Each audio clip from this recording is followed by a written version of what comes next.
It's February 21st. When people start getting into this time, they start really getting itchy for shed hunting. And some people are already finding quite a few sheds.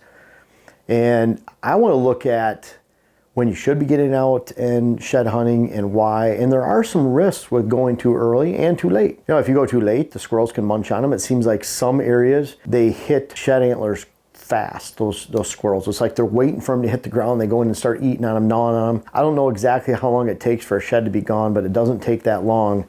Then you go into other areas. I just about stumbled over one last year. I stepped over a log. There's a bunch of leaves. We were on the new property purchased out here in an area where there's a lot of cedar.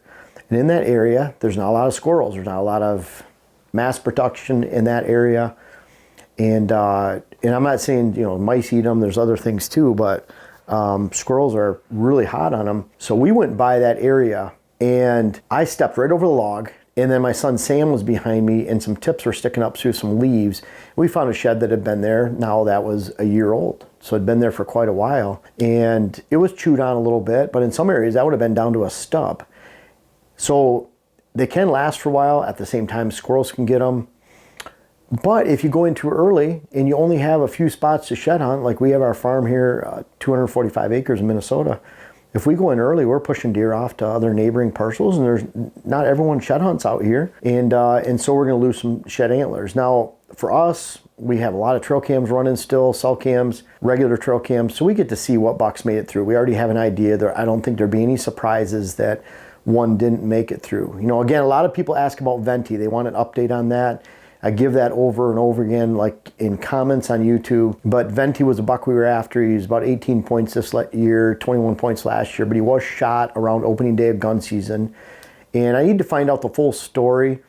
But it was shot by a neighbor maybe a mile away. And again, it goes back to we have gun season right in the middle of the rut, November 6th. So it doesn't take much for one of these bucks to go somewhere and someone to get him. The story was the guy had a bad heart. He had a pacemaker that's hooked up to his phone and shoots Venti, has a heart attack. Enough of a heart attack that his phone calls 911.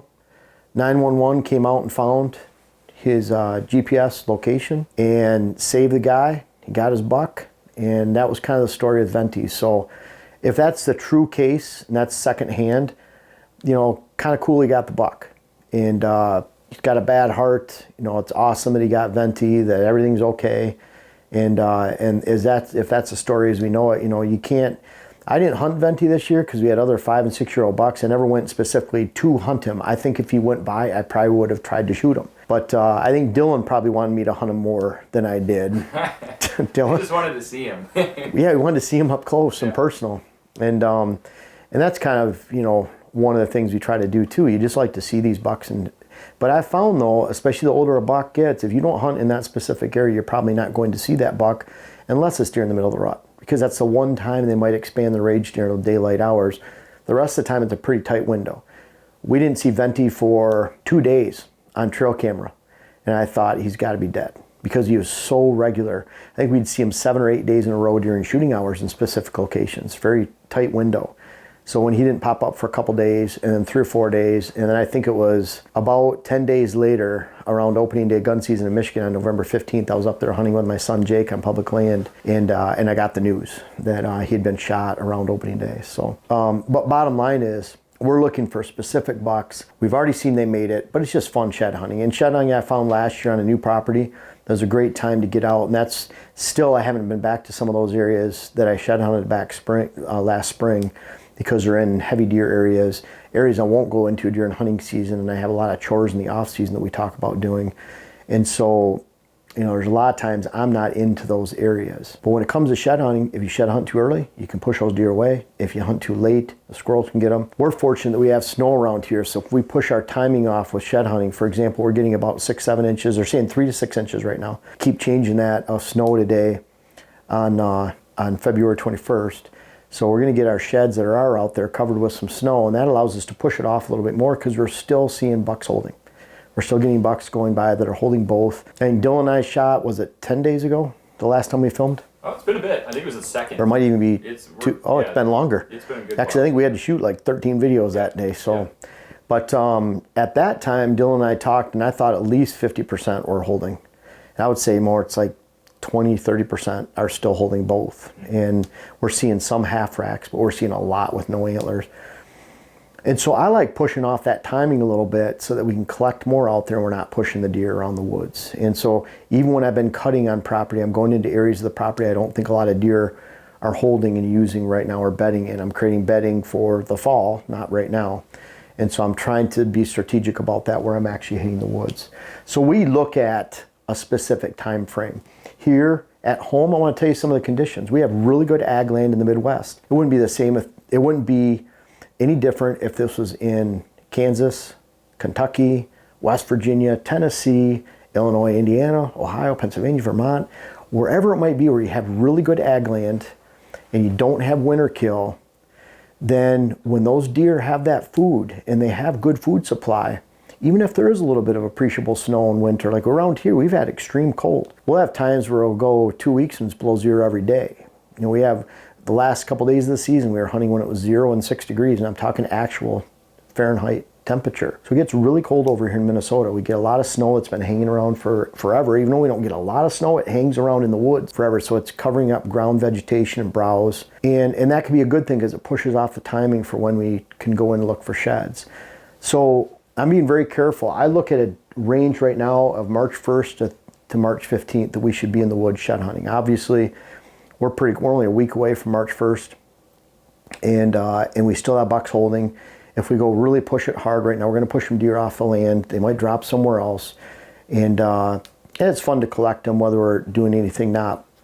What's interesting with that time frame, you know, good habitat, good ag land, lots of food, and I say lots of food because up in the Cousineau Research Facility up in Shingleton, Michigan, they average about 235 inches of snow a year. It's one of the snow belts for the UP in Michigan, high winter kill area. The deer on the inside of the fence, it was a mile enclosure where they would supplementally feed. They had no browse because it had been browsed off. They pushed the deer numbers up. They lowered them to study them.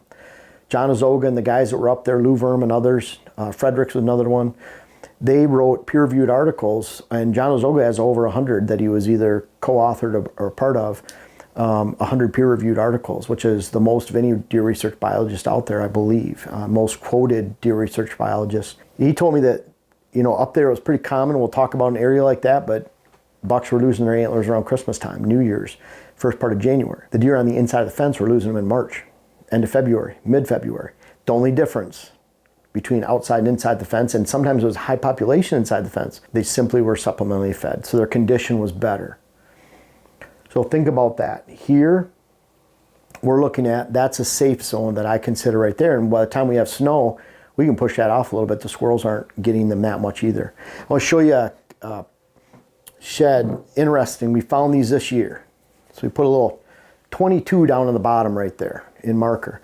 Well, we found these sheds this year, and the one of the bucks we wanted to find, his name's Lucky, used to be called Costanza, but since he was missed this year, and because he had 13 points this year, only 8 last year, we didn't recognize him immediately. We started calling him Lucky, and then after he was missed this year, Lucky's gonna stick for his name now. But we found these sheds just driving by, checking trail cameras on the outskirts of where we see deer. It was in Lucky's range. He was around that area, but pretty interesting. Driving by, I saw these two tips sticking out of the snow about 2 feet from where the side-by-side was on the outskirts of the property near an ag field, so we weren't in very far. Went down, I thought it was an antler sticking up, grabbed it, and it was this one right here that we didn't even recognize was Lucky's. Then 500 yards away, on the opposite side of where we see Lucky a lot, this piece right here was sticking through the snow, and we were going down to cut bedding area. Dante was with me. We drove out that, we drove down, and as we're coming back, he's like, we gotta check that one spot, I think I saw a shed. And I said, yeah, right up by that red cedar, right up on top of the trail, there was something weird in the snow. So when I drove back up there, I stopped, and sure enough, this was, you know, just like that, and he went out and got it and pulled up this. And this was the other portion of Lucky. So these are the only 2 sheds we found this year. They're 500 yards apart. They're of a buck that we wanted to find, and we can't wait to see next year, and just lucky. You know, last year, well, actually lucky, but I mean, seriously, no pun intended, we were very fortunate, lucky to find the shed because it's 500 yards apart, we weren't looking, and then we literally had to drive over them to see them, and pretty cool to find these. Kevin Smith, our habitat design consultant, that's booking clients right now out in Ohio, Pennsylvania. He was down on one of his Ohio farms, and Kevin, what was that buck you found? It was 165 if it had an 18-inch spread. Yeah, he was a beast. He actually was bigger than we thought. We had pictures of him holding his rack, and then on my way out to actually hunt him, he dropped. So went in and spent the time looking for his sheds instead of hunting them, and luckily they were laying right in his bed. Oh, that's awesome. The bases were still bloody, so that's pretty cool. You can use the cameras to your advantage to really know when they drop and not to go in and push them like you said. Yeah. And, you know, if you know he drops, you have full range to go in there and find him. Oh, definitely. We always Is that ag land area? Is it more big timbered?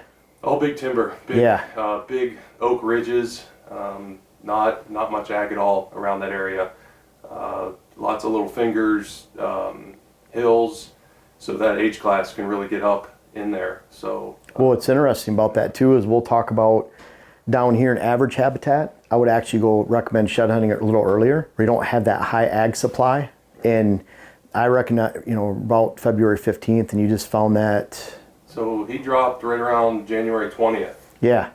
So you're kind of like here, we have a lot dropping the end of February, but in those areas are going to drop a little bit sooner because they don't have that overabundance of ag and high quality food on a year-round basis. So it's interesting. I thought that was more.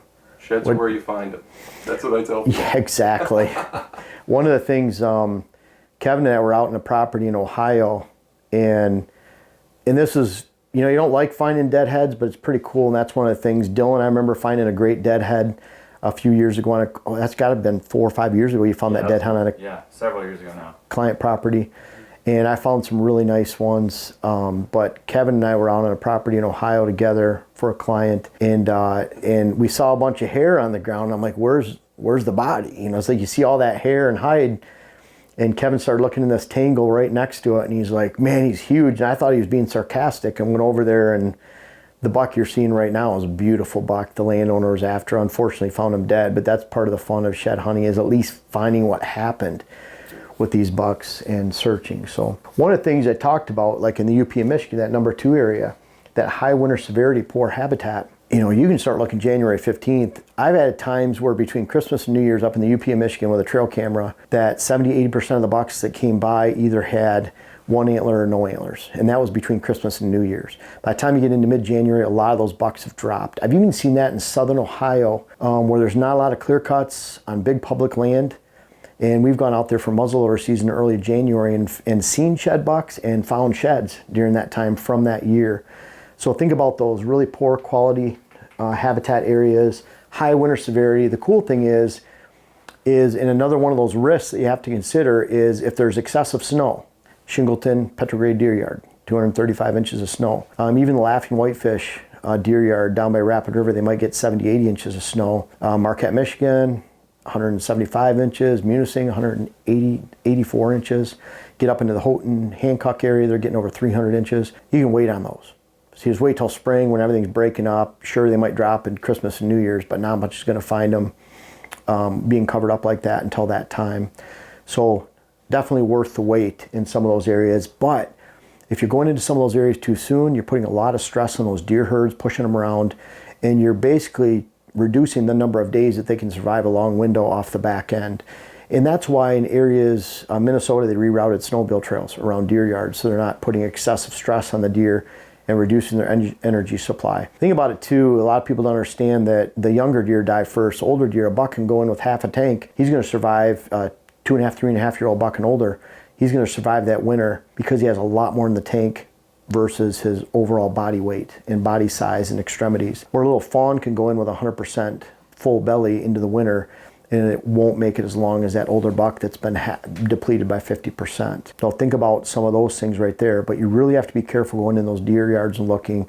That's why they rerouted snowmobile trails in Minnesota, and even out west in some of the states you can't go in and look for elk sheds because they want to get those elk into the springtime, so they're going into good condition without you wandering around looking for those sheds. So those are some things to consider, especially in some of those excess winter areas. You get into average habitat, And that's where we talk about with Kevin, where he found that shed the end of January. Those deer are dropping a little bit sooner, not necessarily as early as Christmas time, New Year's, but you can go in and look for them a little bit earlier safely, especially when there's no snow. You can push it, go have some fun. And I know people that shed hunt, and they'll plan their shed hunts around. There's no snow here. It's this. We can go in and look for sheds. We can go into these deeper areas up north later.